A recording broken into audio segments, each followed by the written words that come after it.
Boa tarde, imos comenzar a xornada de UME de hoxe, venres 4 de decembro. Moitas gracias pola vosa presencia nestas xornadas. O tema elexido para hoxe leva por título a Igrexa do Poboado das Veigas, novas perspectivas e interrogantes. Temos que decir que eleximos esta temática e nos adicamos esta xornada ao Poboado das Veigas co ánimo de celebrar o 50 aniversario da inauguración desta igrexa, que forma parte do patrimonio histórico-artístico do noso municipio. Por este motivo, acordamos que a xornada de hoxe fora impartida por Silvia Blanco Agueira, que é un arquitecto especialista en arquitectura religiosa moderna. Pensamos que, aparte de falar da Iglesia, Silvia e mais eu, que sería interesante contextualizar no espacio e na historia cando se realizou esta obra arquitectónica. E, por este motivo, acordamos que eu fixera unhas pinceladas do que foi a construción e o deseño do Poboado das Veigas antes de realizarse a iglesia en sí. Como a min xa me coñecedes, non me vou a presentar, e si vou a presentar a Silvia, que está ao meu carón, para contarvos un pouco uns datos do seu currículum, non? Silvia Blanco Agueira é doutora en arquitectura pola Universidade da Coruña e imparte docencia no Centro Superior Universitario de Galicia, CESUGA. É autora de relatorios en congresos nacionais e internacionais, publicacións en revistas relativos á historia da arquitectura moderna, protección do patrimonio galego e, en especial, a construción de espacios sagrados contemporáneos. É membro tamén do Grupo de Investigación Fotografía e Arquitectura Moderna, derivado da súa experiencia na catalogación, documentación e xestión de contidos, configuración de exposicións, deseño de estrategias de comunicación relacionadas coa entidade digital e na procura de visibilidade corporativa nas redes sociais. Actualmente atópase finalizando dúas novas publicacións, unha centrada na desaparecida Baleira de Morás en Xove e outra publicación relativa ás igrexas modernas construídas na diócese de Mondoñedo Ferrol. Estes dous libros súmanse a outro publicado no ano 2014 sobre o Templo dos Sagrados Corazóns de Madrid. Tamén ten realizado outras publicacións en revistas galegas e españolas relativas a arquitectos contemporáneos como Rodolfo García Pablos, sobre fotografía e arquitectura e sobre tempos religiosos como a Igrexa de Espiñaredo, que se publicou na nosa revista de UME do ano pasado.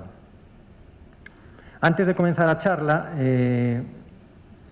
debémonos facer varias preguntas que son as que Silvia e máis eu nos fixemos e nos formulamos cando iniciamos esta investigación sobre o poboado ou sobre a Igrexa. Estas preguntas, a esas preguntas queremos darlle resposta hoxe aquí. Esas preguntas son: que motivos levaron a Empresa Nacional Calvo Sotelo a realizar o pobrado e a Igrexa? Unha segunda pregunta é: por que se decidiu a agrupar aos traballadores nun poboado separado do resto da poboación e deseñar este espacio coas vivendas e a igrexa deste xeito? Outra pregunta que nos formulamos é: que aportou este modelo de poboado e de igrexa á historia urbanística e arquitectónica galega e española? Que aportou e por que, sendo tan singular, merece a pena a súa conservación? E, por último, unha última pregunta que nos facemos é: cales foron as razóns para manterse no tempo a morfoloxía urbana e a estética do poboado e da igrexa e como conservalos nun futuro? Esperamos que estas preguntas que nos formulamos e realizamos teñan resposta na conferencia que vai a impartir Silvia e nas palabras que eu vos vou a decir, non? O primeiro que teño que contarvos é como eran as Pontes antes da chegada da Calvo Sotelo. As Pontes, antes do ano 45, contaba con 5.200 habitantes non superando o casco urbano da vila os 2.000 habitantes. Tiña un pobre desenvolvemento urbanístico e vivía da agricultura e da gandeiría. Neste escenario é cando comenzan a chegar os traballadores da Calvo Sotelo, nun primeiro momento enxeñeiros mineiros e xeólogos, axudados por profesionais especialistas na minería, que empezan a sondear e facer as primeiras excavacións para enviar o carbón ao Centro de Investigación de Madrid para buscar un aproveitamento enerxético ou ben na rama dos fertilizantes. A intervención do INI, que foi fundado no 41 e a Calvo Sotelo no ano 42 en España en materia industrial e de vivenda, está recollida nun plan que se chama Plan para a Fabricación de Combustibles, Lubricantes e Industrias Conexas, aprobado no ano 44. Este plan, no que participou activamente José Antonio Suances, que vemos na fotografía, que foi ministro de Industria e director e presidente do INI dende o ano 42, hasta o ano 63. Neste plan se reflicte o ideal económico da autarquía e da ditadura e do propio Suances, que pensaba en modernizar o país a través da industrialización. En el tamén se reflexa as ideas sociais que tiña Suances e o seu ideal sobre o perfil que tiñan que ter os traballadores. Suances decía que os traballadores deben exhibir o sorriso oficial, ben alimentados, vivir en casas agradables, os fillos asistan a escolas e gozan de oportunidades, gozan de asistencia médica, son sans deportistas e son bons cristiáns que rezan en magníficos templos. Por eso se construiu a iglesia. Os motivos que determinan a construción dos poboados da Calvo Sotelo, porque non só se fixo o poboado das Pontes, son variados. En primeiro lugar, temos que sinalar o déficit que existía a nivel de vivenda na España e na Galicia da época. Temos que pensar que salíamos dunha guerra civil e entonces había un déficit de vivenda importante a nivel cuantitativo e cualitativo. En As Pontes tamén había poucas vivendas e as que había conservaban en malas condicións. Outro motivo que ten a empresa e o INI para facer estes poboados é a intención social exemplarizante cargada de componentes propagandísticos, porque a presencia de Encaso en As Pontes e en outras vilas onde instalou as súas industrias era como si desempeñara o papel do Estado neses municipios. E todo o que fixera Calvo Sotelo era como se o fixera Estado. Por eso querían darlle un papel exemplar a todas as actuacións a nivel social da empresa. Ben é certo tamén que esa empresa no ano 60 foi declarada polo Estado empresa exemplar. Outro motivo que levou a realizar estes poboados é a legislación franquista que foi aprobada dende os seus inicios. Tanto no Fuero del Trabajo do ano 38 como no Fuero de los Españoles xa contemplan a necesidade de realizar viviendas para os españois, e iso foi incrementado coa lei do 17 de xullo de 1946, que obriga ás empresas de máis de 50 traballadores e con unha instalación permanente nunha vila donde este esa instalación a máis de 3 kilómetros do casco urbano, obrigaba esta legislación a construir vivendas para os empregados. Por outra banda, outro motivo que axudou a construir estes poboados é a tradición de construción de vivendas por parte da industria, tanto en España como en Europa. En Europa, sobre todo en Inglaterra, Francia e Alemania, poblados industriais pegados á minería ou á siderurxia, e en España, sobre todo en Cataluña, poboados vencellados á industria textil ou á industria hidroeléctrica ou dos ferrocarrís. Os poboados da Calvo Sotelo, como dixen, están ubicados nos 5 centros onde instalou as súas industrias: en Portollano, en Escombreras, en Escatrón, en Andorra e aquí en As Pontes. Son os lugares onde a Calvo Sotelo instalou os seus centros industriais. Para o estudio do poboado das Veigas, o primeiro que nos temos que plantexar para acercarnos ás características urbanísticas e arquitectónicas é pensar e estudiar quenes foron os arquitectos que deseñaron este poboado. Foron dous. Un é José García Lomas y Mata, do que non vos vou a falar, porque vos vou a falar Silvia, e outro é José Blasco Robles, que era un arquitecto almeriense que estudiou en Barcelona, licenciouse no ano 28 e despois foi a traballar en Santa Cruz de Tenerife, donde ten unha obra de gran importancia, obra racionalista, adicouse á empresa privada e tamén á pública, porque foi arquitecto do Ayuntamento de Santa Cruz de Tenerife, e a obra de Blasco, algunha dela, trouxena como exemplo, é este almacén de Cepsa, de Santa Cruz de Tenerife, que polas súas características vemos que se asemella aos edificios que construiu a Calvo Sotelo na fábrica de abonos ou aos almacéns que fixo en Rábade e en Ferrol. E tamén este edificio, Ángel Núñez, en Santa Cruz, estas formas nas terrazas semellan a estas redondeces ao edificio do laboratorio que tiña a fábrica de abonos.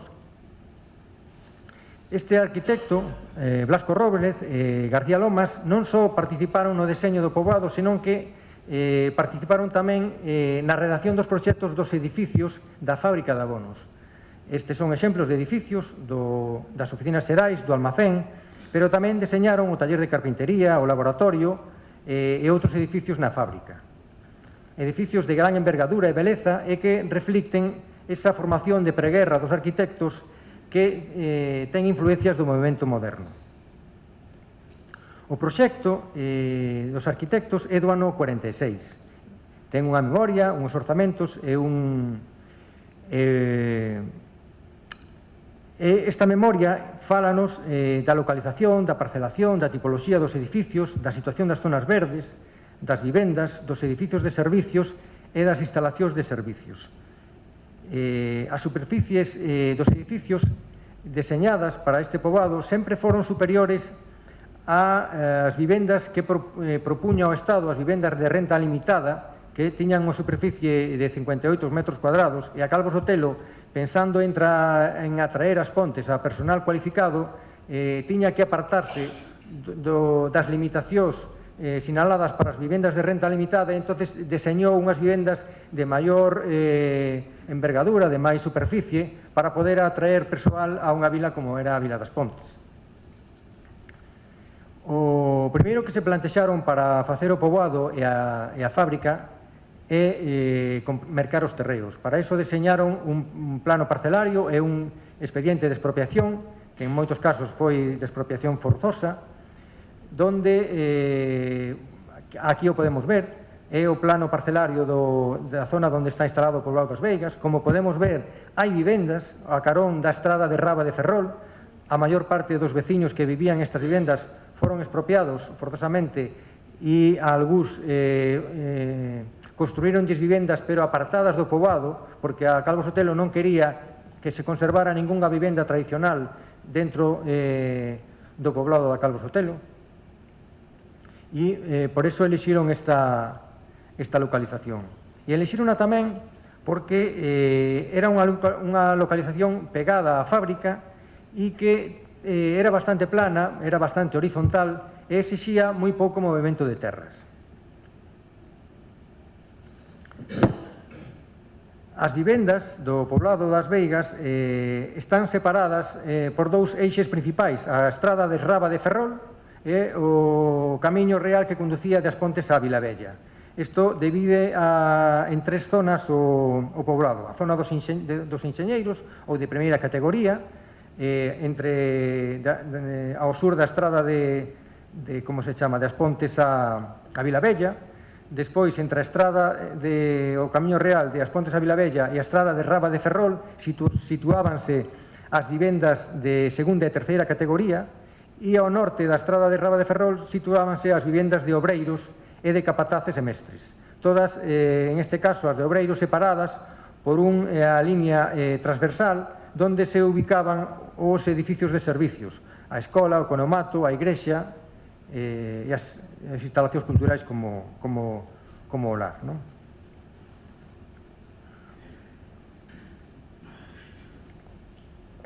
O proceso de construción foi laborioso e largo. Podemos sinalar, a través do rexistro que queda no Concello das licencias de obras concedidas, 4 etapas constructivas.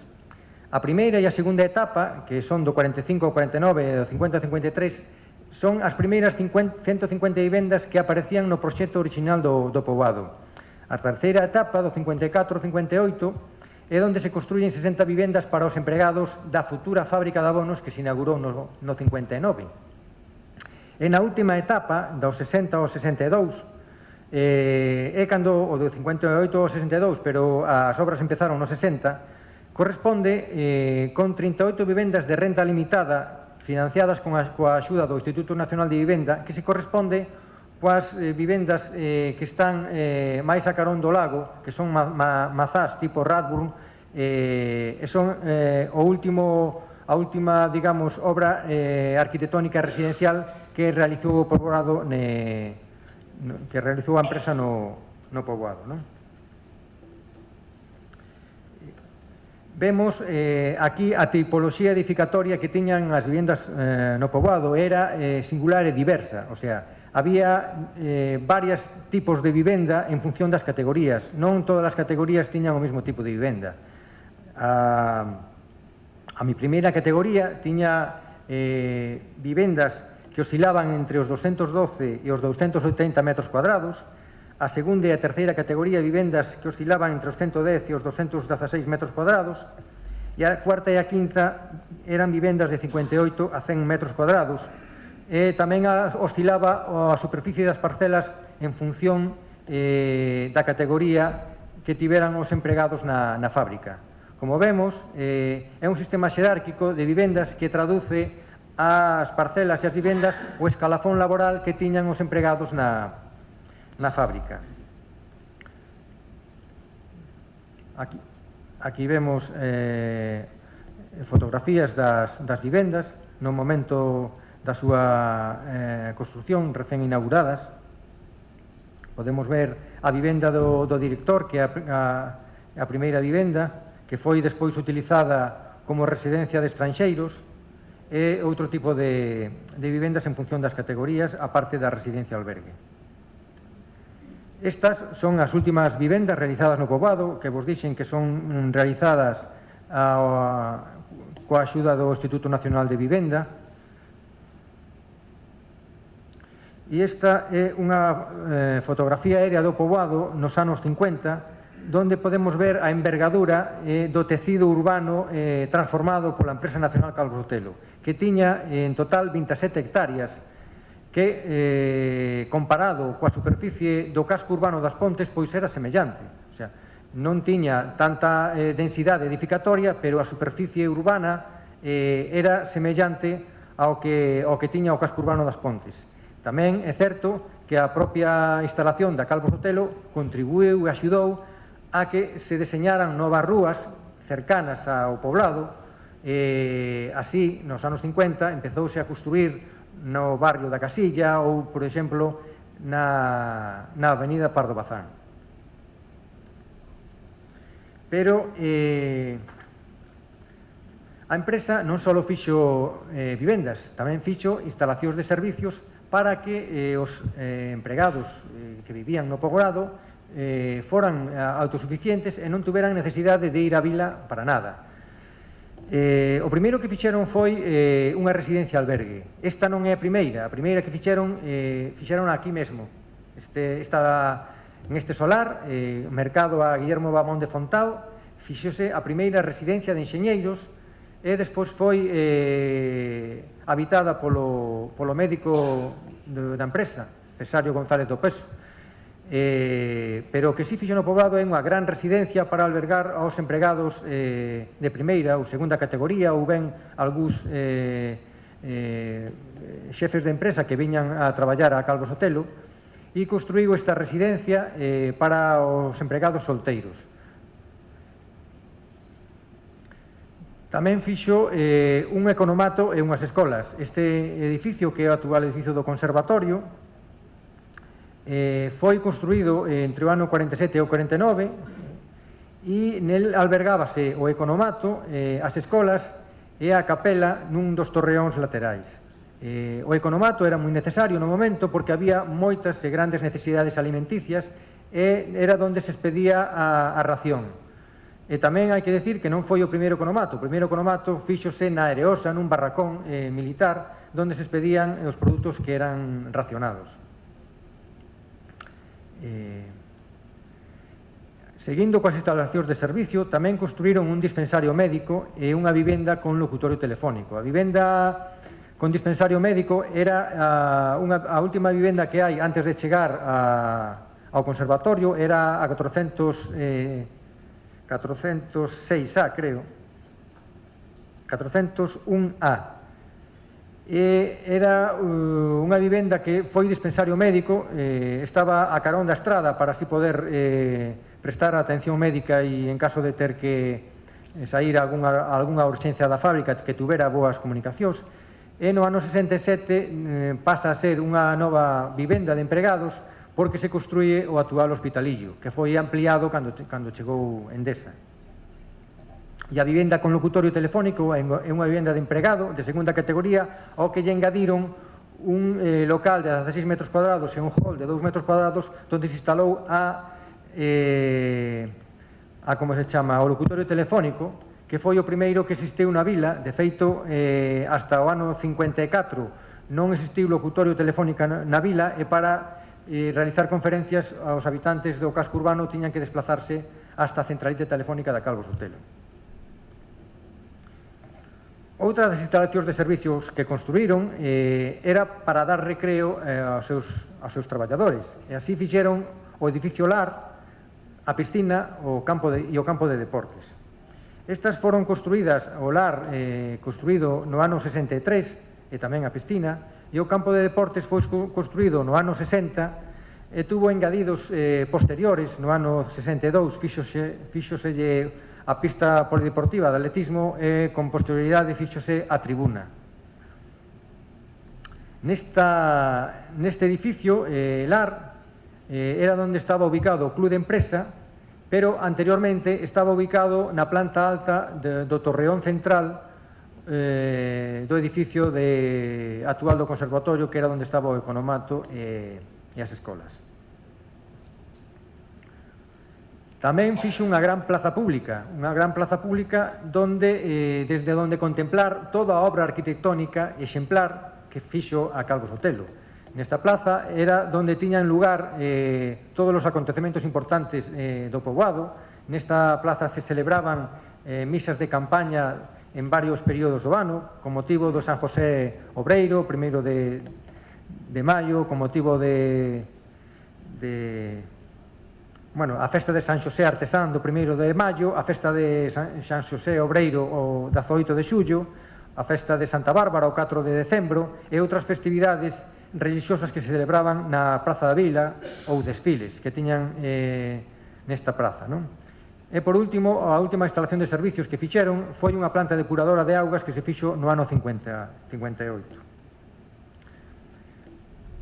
Para rematar, falarei da capela que se instalou nun lateral do edificio de economato escola, unha capela provisional que estivo funcionando dende o ano 50 ata o ano 65 e como provisional que foi, despois fíxose unha igrexa debido ao número de habitantes que tiña o poboado e a escasez de metros cuadrados que tiña o local da capela, non?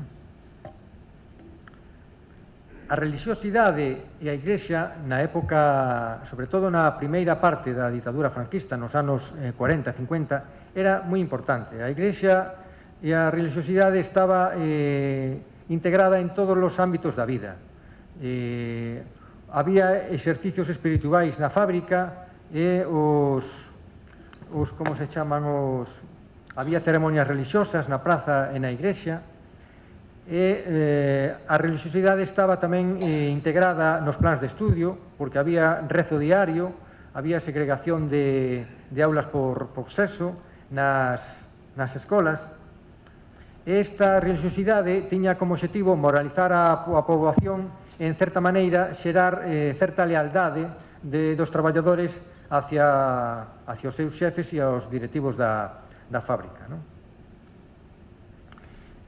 Neste tema da religiosidade, pois xurdiron en As Pontes entidades como a Juventud Obrera Católica, onde vemos aquí un cartel, que tiñan como cometido, entre outros, actividades formativas para os xoves, e vemos tamén a carón un cartel do ano 65 que se realizou con motivo da inauguración da igrexa, donde nos dan conta da ordenación como sacerdotes de determinadas persoas que se realizaron e se ordenaron como sacerdotes con motivo da inauguración da igrexa.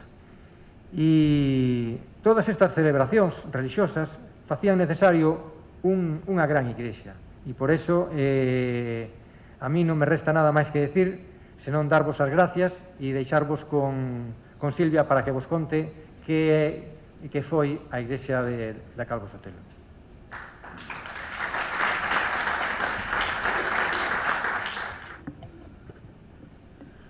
Hola, bueno, muchas gracias, Manuel, por esta introducción y sobre todo por haberme invitado a participar en estas jornadas de outono.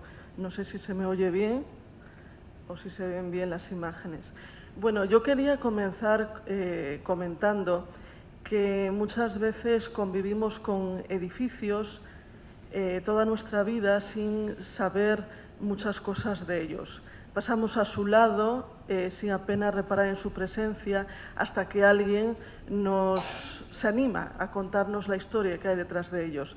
Fue Manuel Souto el que me animó a escribir un artículo sobre la iglesia del Poboado das Veigas para la revista UME, como dijo antes, ya que se conmemora el 50 aniversario de su inauguración.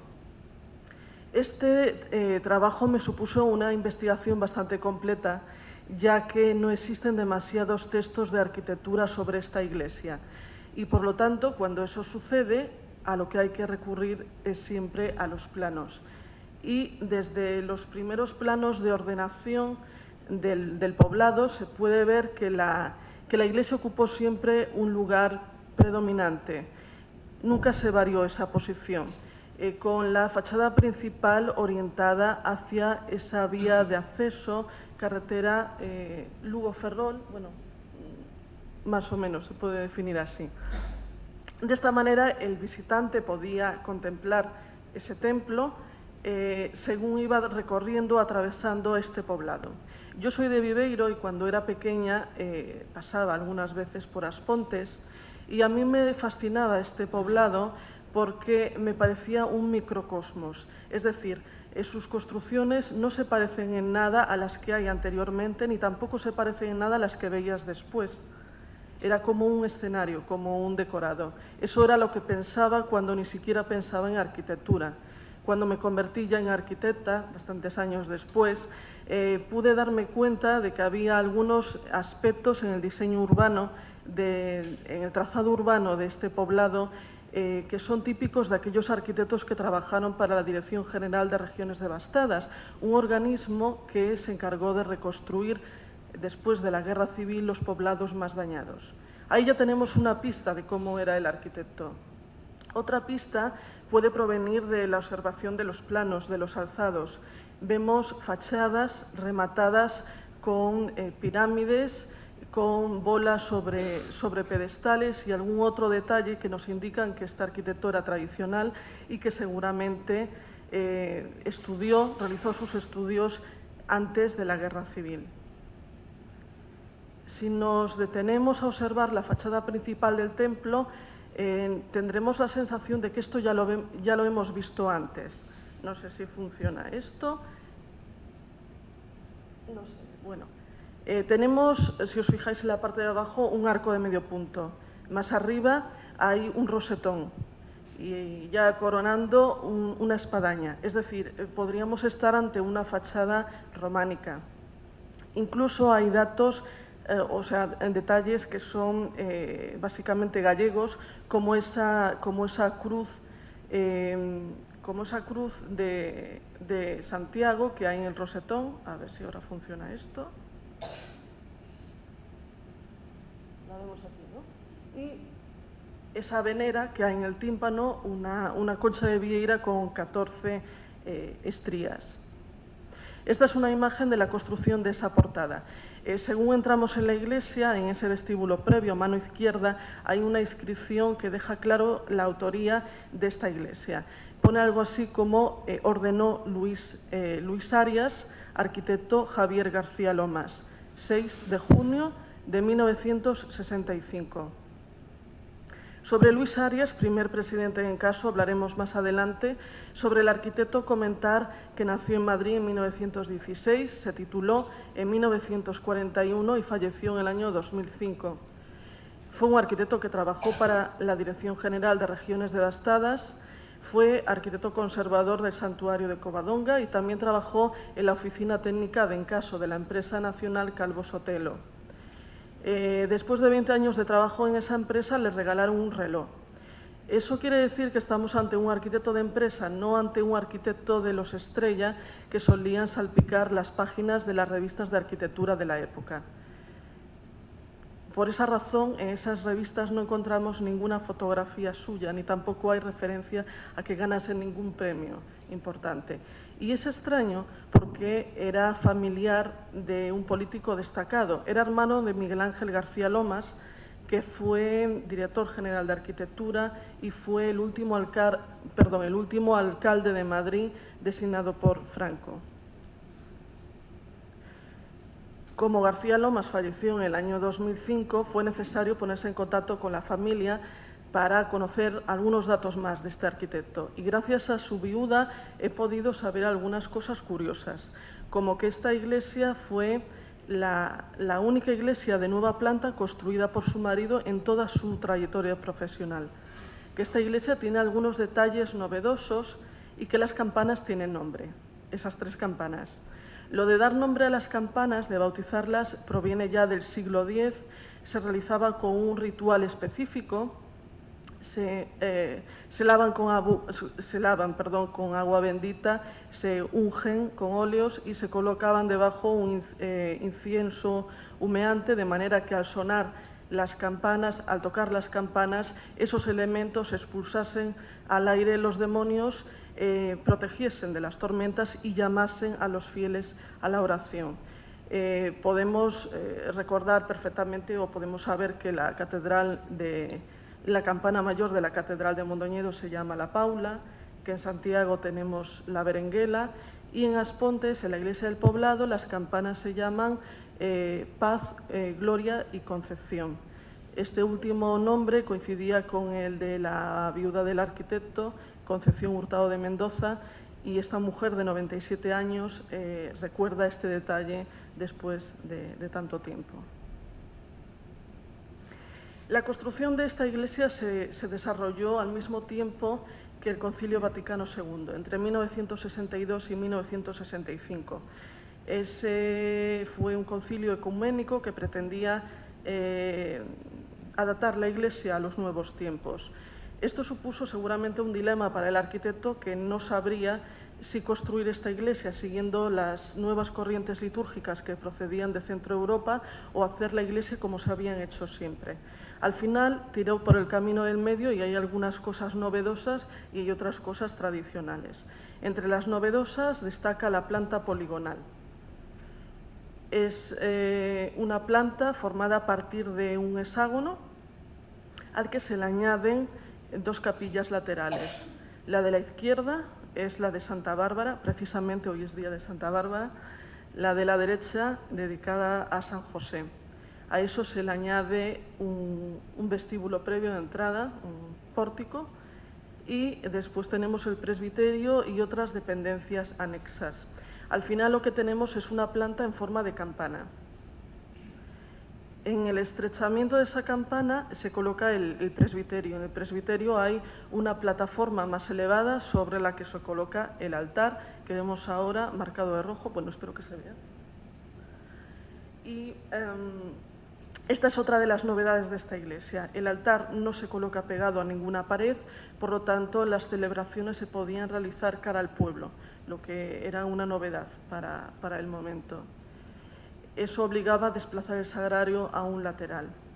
La posición de este altar es curiosa porque es una forma de altar que se llama doble, que utilizaban los arquitectos más vanguardistas de ese momento, de manera que pudiesen seguir las celebraciones litúrgicas, tanto las personas que estaban en la nave principal como las que estarían en ese recinto posterior.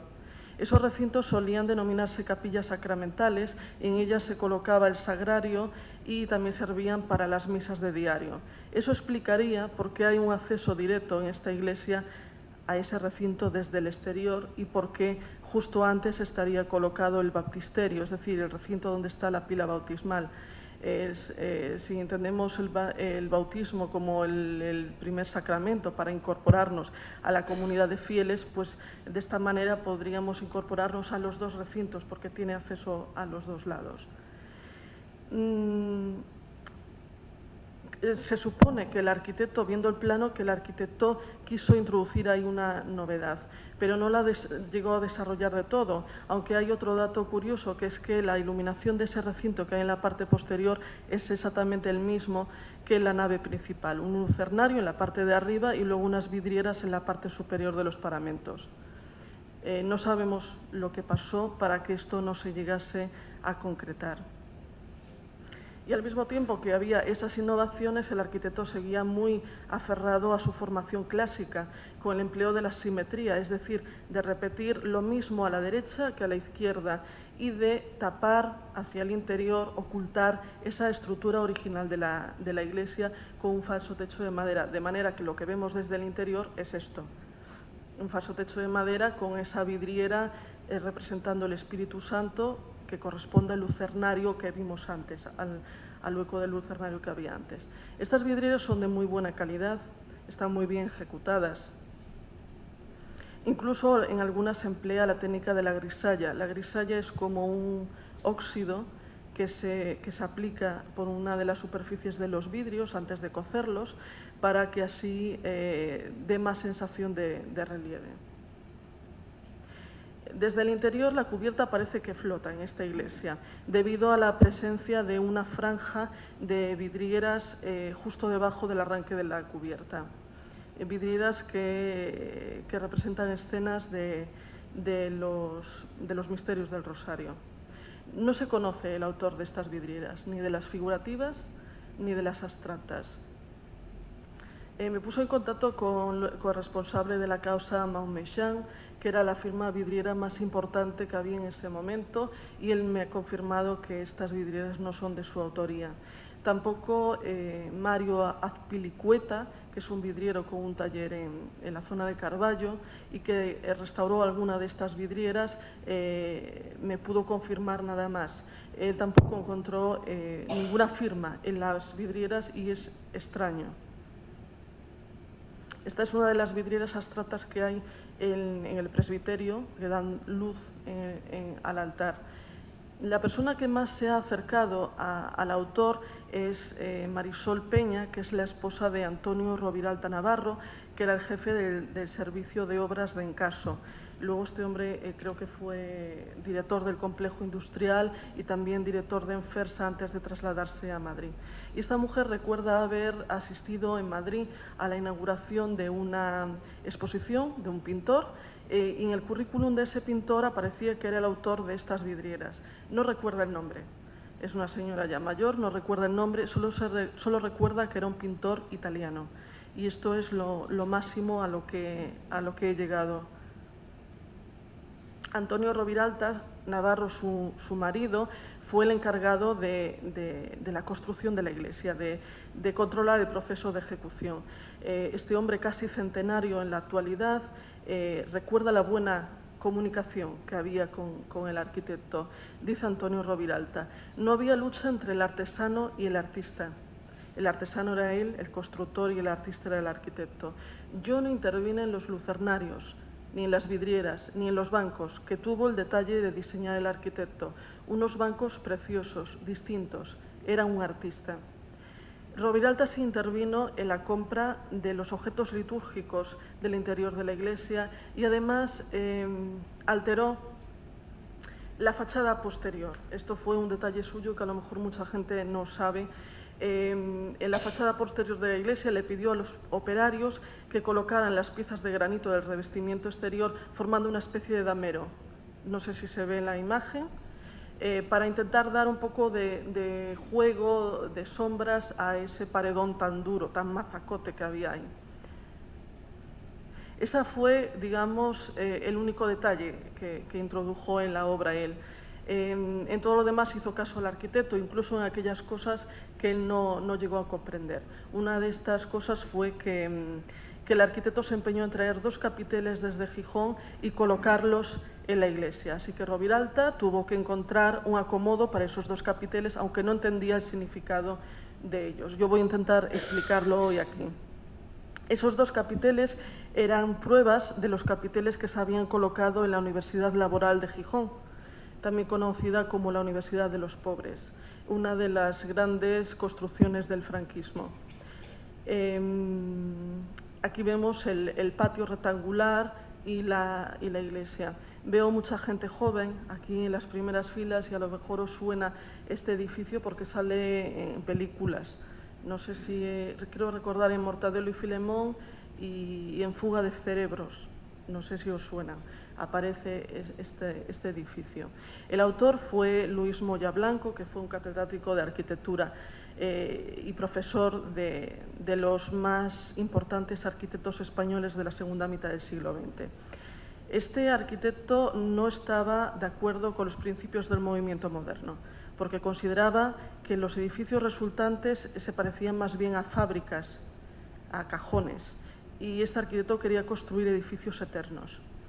Es evidente que García Loma sentía admiración por este hombre, porque si no, no hubiese traído esos 2 capiteles desde Gijón, y también porque existe cierta conexión en la forma de trabajar de los dos.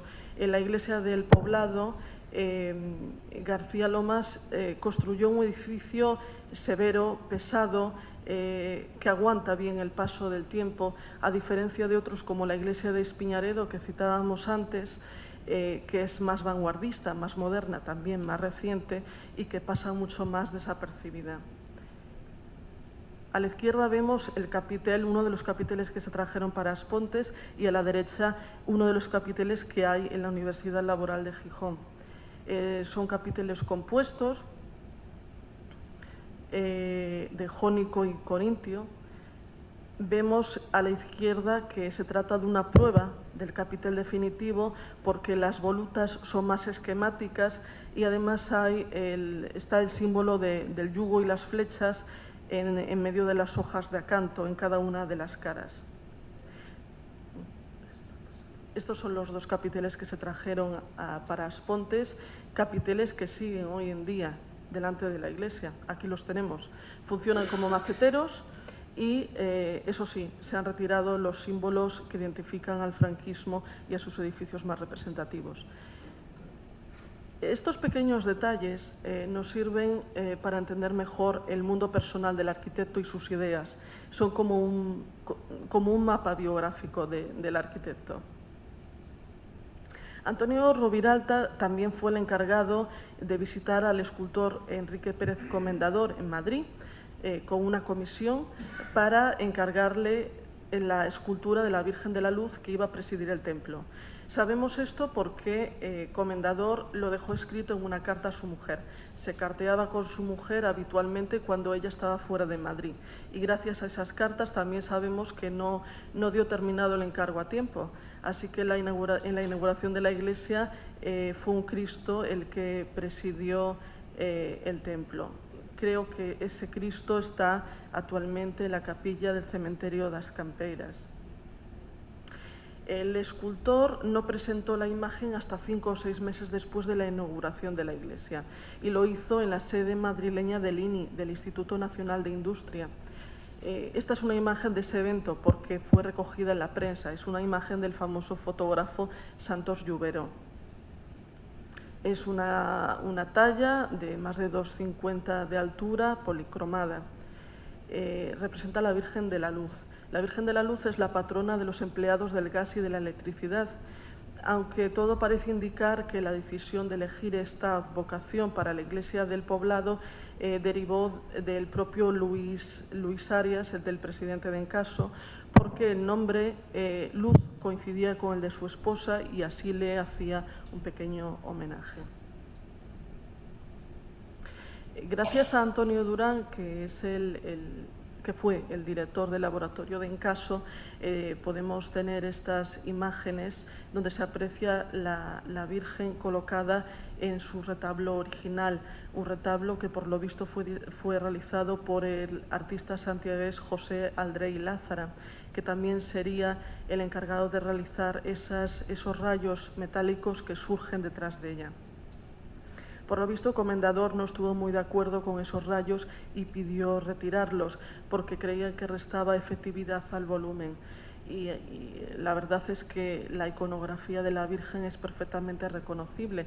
Tiene un manto color celeste, una túnica color jacinto y sostiene al niño en sus brazos. El niño con una mano bendice y en la otra tiene una pequeña vela.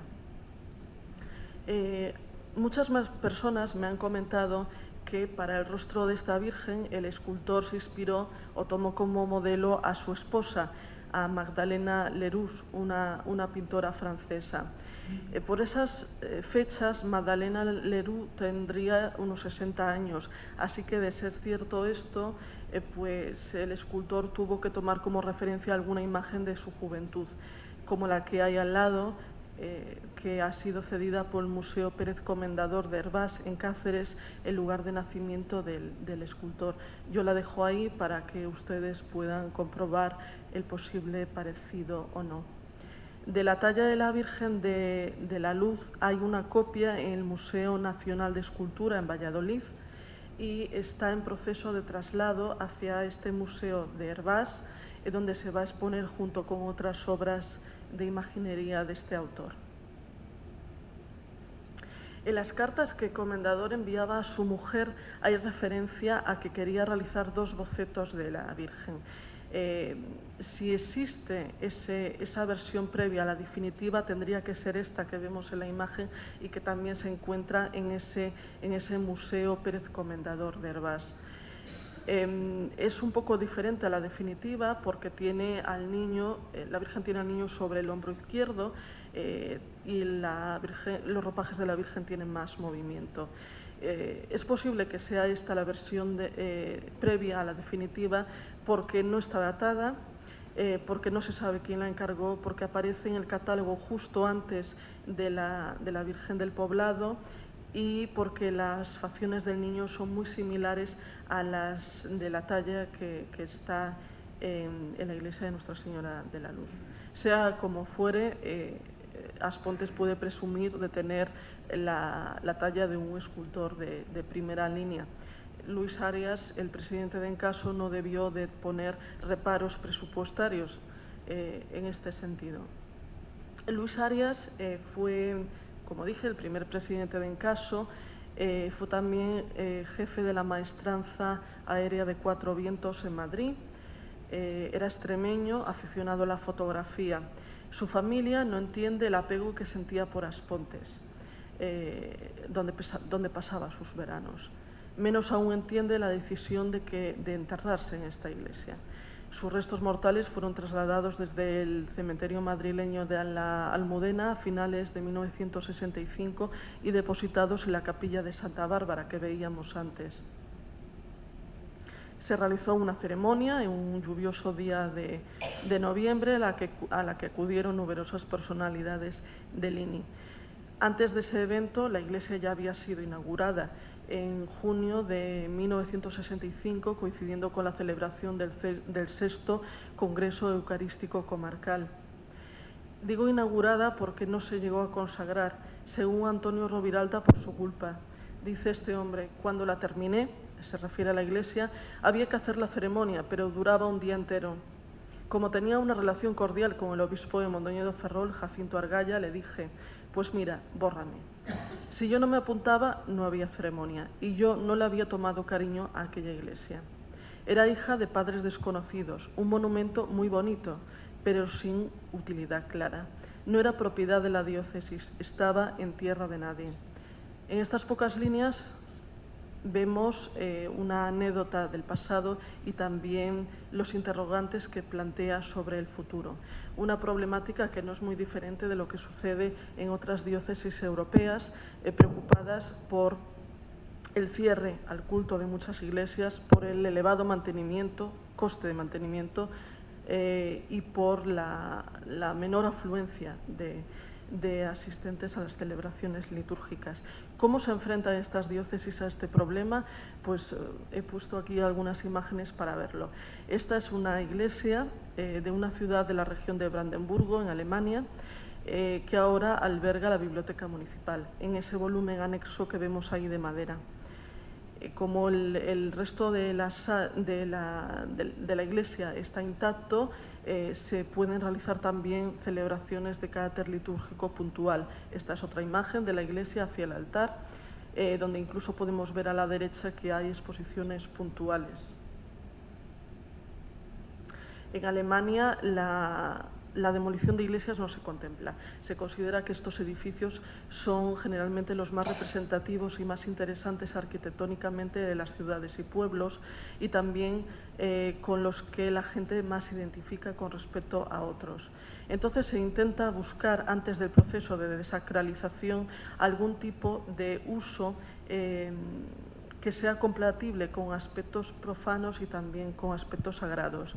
Espacios de vida como los que vimos antes o espacios de muerte como este.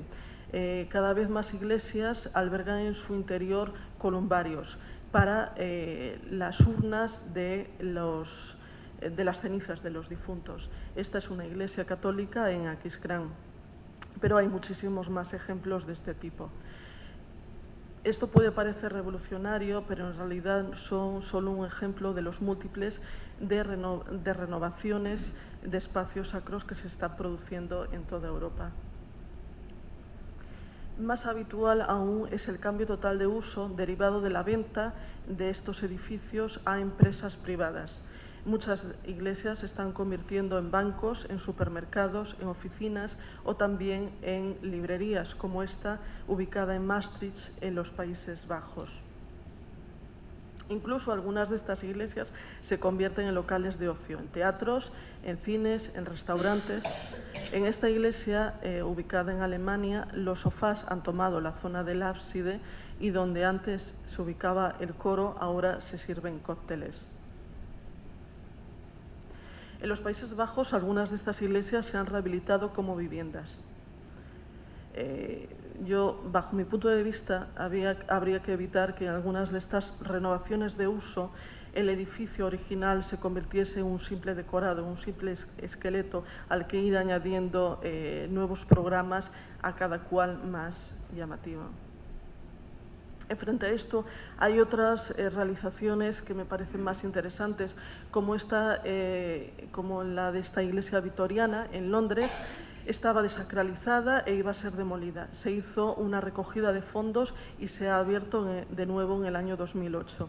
Como en el interior había las tumbas de una saga de jardineros de reyes, pues se decidió dedicar este edificio a un museo de la historia de la jardinería, el primero que hay en el mundo. Y el interior de la nave se utiliza algunas veces también para exposiciones o instalaciones artísticas como esta que vemos en la imagen. Sin ir más lejos, en Galicia tenemos una iglesia desafectada que se utiliza para conciertos y para exposiciones. Es la iglesia de San Domingos de Bonaval, en Santiago de Compostela, donde está el Panteón de Gallegos Ilustres. En el año 2011, el artista orensano Xurxo Oro instaló en ella 35 árboles de acero inoxidable, un bosque de árboles quemados, fosilizados, porque procedían de un incendio. Y entonces el artista lo que hizo fue recubrirlos de placas metálicas. Convirtió así ese bosque en un paisaje luminoso integrado en el recinto, una obra de arte dentro de otra obra de arte. Esta es una imagen de la iglesia del Poblado.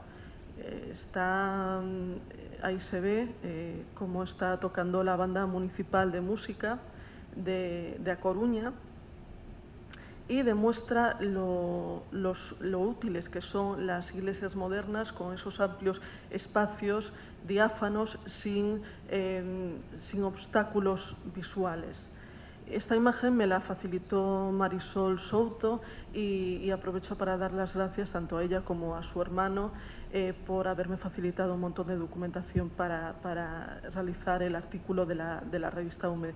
También me gustaría agradecer a César Velasco, el director del Museo Comendador, por haberse implicado en el artículo, a la familia de García Lomas y también al sacerdote Manuel Lares, que me guió por el interior de la iglesia.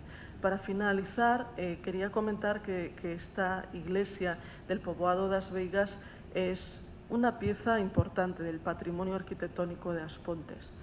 No es una iglesia antigua, pero el valor de este tipo de construcciones modernas no radica en la estética, en si son bonitas o si son feas, sino en la relación que establece la comunidad con ellas.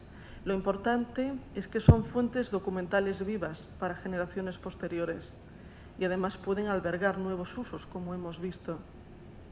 Lo importante es observarlas con detenimiento para ver lo que han supuesto en su momento, lo que nos muestran y también lo que nos ocultan. Pues nada más por mi parte. Muchas gracias.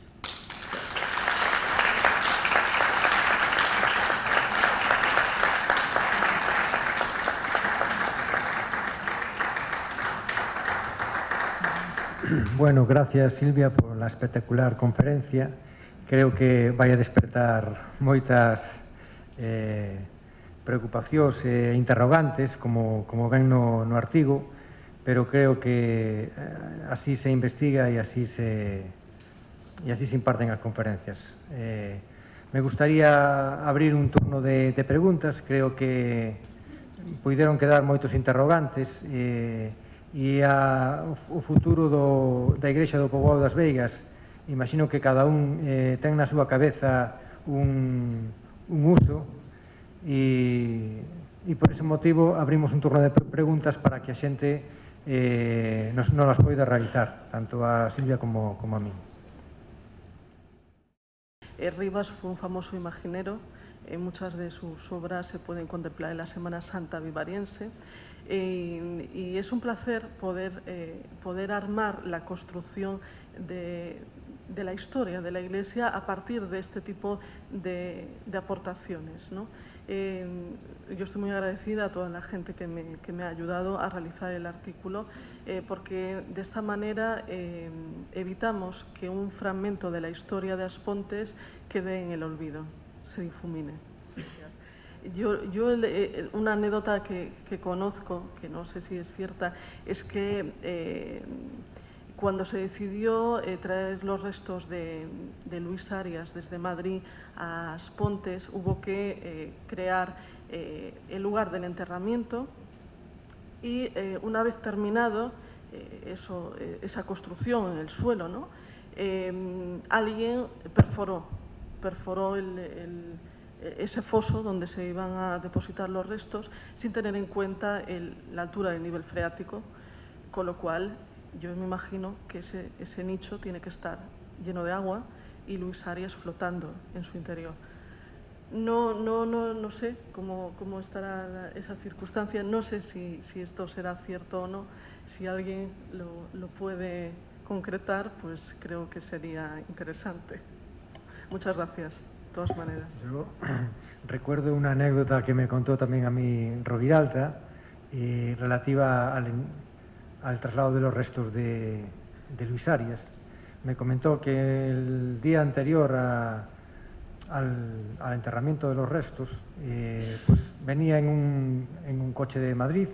Era un día de noviembre súper lluvioso, muy mal tiempo, mucho frío. Tuvo que quedar ¿cómo se llama?, el féretro en una nave industrial ¿cómo se llama?, en Lugo, de un amigo de una empresa que era contratista de la empresa nacional Calvo Sotelo. Y el día anterior, como llovía tanto, tuvieron que estar con los trabajadores en el agujero, achicando el agua que tú decías, para que cuando llegara el féretro pudiera tener un descanso tranquilo y seco, ¿no? No sé cómo estará ahora, pero es una buena pregunta. En canto aos posibles usos da Igrexa, eu creo que se poden debatir. Creo que non ten por que ter exclusivamente un uso religioso. Os días que non hai ceremonias, a verdad que é certo que podía ter algún outro tipo de uso que non implicara ninguna controversia nin cos actos litúrxicos que se celebraran outros días. Eu, dende logo, son partidario de que pudiera ter algún outro uso que non fora só o uso religioso. O poboado das Veigas é un exemplo de paternalismo industrial exercido polo Estado, onde se ve claramente a separación en clases, a xerarquía responde ao escalafón laboral dos traballadores na empresa, ten un papel, como decías, importante a Igrexa e os edificios, digamos, públicos. A empresa Calvo Sotelo aquí, digamos que exercía como o papel do Estado e trataba de dar unha visión exemplar do que era o novo Estado fascista. Entonces, en ese sentido, aínda que estéticamente, morfolóxicamente, é moi singular o poboado e ten moito valor, socialmente responde a unha época do que había moito para uns e pouco para todos. O sea, quería representar, digamos, as vantaxes ou os trunfos do novo Estado fascista e, no fondo, era moitos recursos gastados en poucos traballadores e nada para o resto. De feito, aínda que ao principio nas memorias da empresa se di que o principal problema é atallar o problema do déficit de vivenda para os traballadores, no fondo o poboado sempre se quedou pequeno. O sea, había unha media de unha vivenda por cada 4 ou 5 traballadores en función das décadas. E, no fondo, ter unha vivenda o que representaba era un premio para o traballador ao que se lle vencellaba polo seu contrato a vivenda e se trataba de crear traballadores dóciles por esa vinculación que teñen coa vivenda e co traballo. E ao mesmo tempo de traballadores dóciles que non pensaran na loita de clases ou non pensaran, digamos, en cambiar, digamos, a forma de Estado, non? O sea, efectivamente, todo o que ti dis é certo e habría que dicilo, pero non o dixen polo tempo. O sea, se controlaba a vida pública e privada do traballador. A vida pública se controlaba na empresa e a privada se controlaba a través do club de empresa, se controlaba a través dos guardias xurados que tamén facían vixiancia no propio poboado, se controlaba a través de todas as actividades ou ben religiosas ou ben culturais que se artellaban en torno ao poboado e ao final o que xeneraba era traballadores acomodados que se veían prestixiados polo feito de vivir no poboado con respecto aos traballadores que non tiñan vivenda pero que tamén traballaban na fábrica e estaban a carón, na vila, e eso neste poboado, en moitos poboados industriais, o que provocou foi unha certa desmovilización social e trouxo consigo que non xurdira un movimento obreiro importante porque se consideraban traballadores privilexiados. E eso, no fondo, é un triunfo da patronal. Méndez era ayudante, por lo que tengo entendido, de Antonio Roviralta. Ejercía como de arquitecto, aunque realmente no tenía esa titulación. Fue además una de las personas que junto con el arquitecto y Roviralta visitaron a Pérez Comendador en su estudio para solicitar el encargo de esa imagen. Es cierto, sí. Gracias por la aclaración. Tampoco conté, por ejemplo, que en la ceremonia de entierro de los restos de Luis Arias hubo un Orfeón Donostiarra y también estuvo la Orquesta Nacional de España dirigida por el famoso director de orquesta Vicente Spiteri, que interpretó el Requiem de Verdi.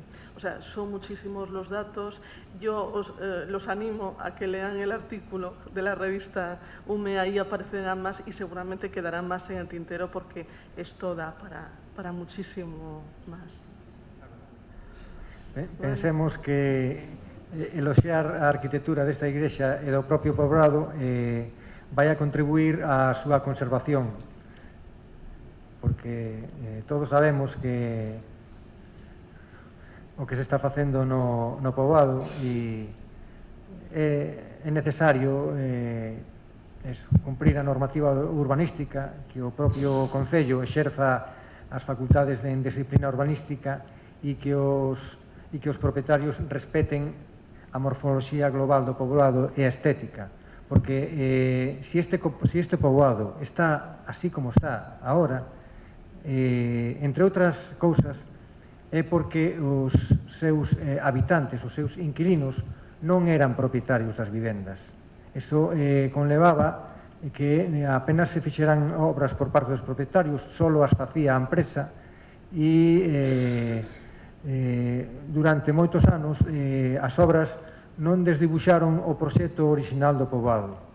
Actualmente, como todos sabemos, estas vivendas van a ser vendidas e os inquilinos están a facer moitas obras nas parcelas, nas vivendas, moitas obras que moitas veces non respetan a estética, non respetan a intensidade de ocupación das parcelas, fanse garaxes que a veces son máis grandes que as propias vivendas, non respetan os metros alindeiros, a veces tamén fan incluso novos viais que desdibuixan o trazado orixinal que deseñou o arquitecto e incluso trastocan a estética orixinal das fachadas das propias vivendas. E pensamos que iso non está ben, porque o Concello das Pontes ten aquí un gran patrimonio, un patrimonio que é visitable e que debemos conservar e transmitir aos nosos fillos, e entre todos debemos axudar á súa conservación. Bueno, se non hai máis preguntas, moitas gracias pola vosa presencia e quedades convidados para o sábado 12, o sábado que ven, a presentación da nova revista UME, onde, entre outros artigos, está o que realizou Silvia sobre a Igrexa do Poboado das Veigas. Moitas gracias pola vosa presencia.